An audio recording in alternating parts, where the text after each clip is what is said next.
کیا بیٹا اپنی ماں کو اور باپ اپنی بیٹی کو غسل دے سکتا ہے؟ تو اس کا جواب یہ ہے کہ کسی بھی مرد کے لیے، کسی بھی آدمی کے لیے جائز نہیں ہے کہ کسی عورت کو غسل دے، جنازہ کا غسل ہو یا اور غسل ہو، یہ جائز نہیں ہے، چاہے اس کے محارم میں سے کیوں نہ ہو یہ عورت، اس کی ماں ہو، بیٹی ہو، بہن ہو۔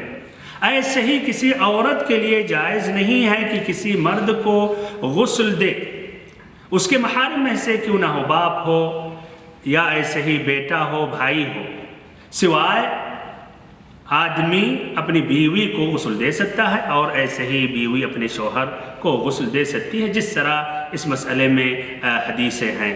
واللہ اعلم بالصواب۔